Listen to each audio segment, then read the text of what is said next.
to the Georgia Association for Career, Technical, and Educational's 65th Annual Summer Leadership Conference.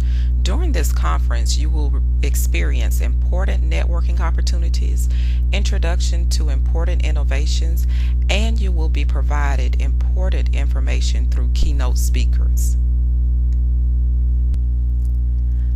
My name is IPRanseyC. I'm a high school business education teacher. I'm enrolled at Walden University pursuing my specialist degree in educational technology. I have been given the opportunity to introduce today's keynote speaker, who will provide us with information about intellectual property. Our keynote speaker is none other than Mr. Allen November. Allen November is an international leader in education technology.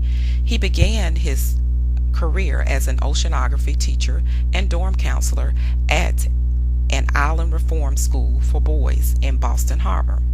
While Allen was a computer science teacher in Lexington, Massachusetts, he was probably the first teacher in the world to have a student project online in 1984.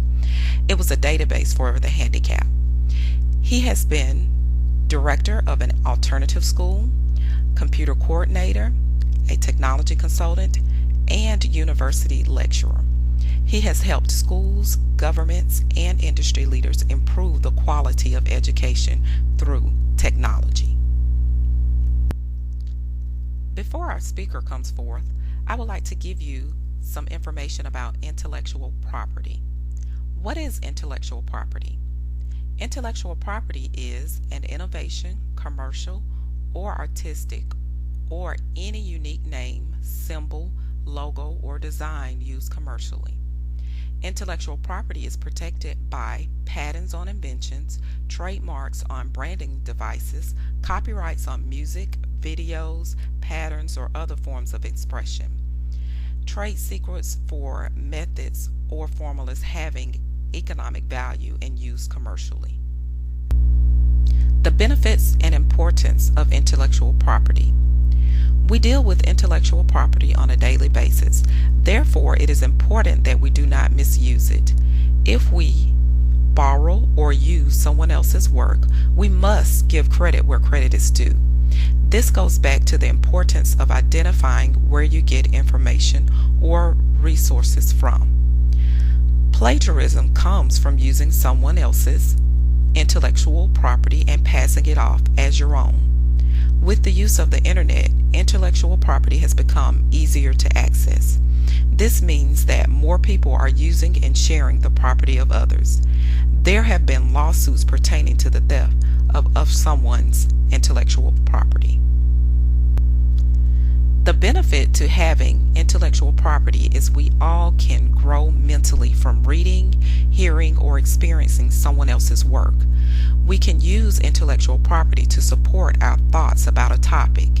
If we create our own intellectual property, we can receive credit for our creation. Distance education is an area where intellectual property is very important.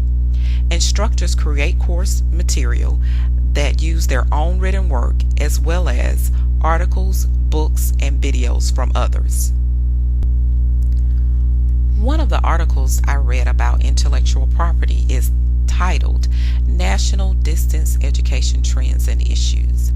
In this article, Sharon DeVere, doctoral student, discusses intellectual property as it relates to distance education. And intellectual property has become an important issue because of the increased use of the internet. Intellectual property issues may require policies and procedure changes in distance education. DeVere lists multiple areas of concern: the need for policies regarding faculty authoring and ownership, student authoring and ownership, and the impact or the work for hire employment status on authoring and ownership, and online course material and licensing issues. Distance education trends and issues that include intellectual property. The historical background, intellectual property legislation, important issues, and industrial organizations are also topics in the article that I read. It is important that the policies are created to alleviate any intellectual property problems that could occur. There should be clear copyright policies in place. There is also a digital piece to intellectual property relating to distance education that would require assistance from the technical support team. World Intellectual Property Organization. What is WIPO? The mission of WIPO is to promote innovation and creativity for the economic, social, and cultural development of all countries through a balanced and effective international intellectual property system. World Intellectual Property Day will be celebrated on April 26, 2012. On this day, they will celebrate visionary innovators. Next, I will read a poem I wrote. This is a brief example of intellectual property. After I finish, the next voice you will hear is that of Mr. Allen November. Intellectual property is important in today's society. Without our reliance on IP, how would we gain the knowledge we need to earn our high school, undergraduate, and graduate degrees? It is important that you give credit where credit is due, so you won't end up at the center of a lawsuit. IP is responsible for many of the innovations and inventions of today. If it wasn't for IP, you would not be able to hear or see this presentation created by me.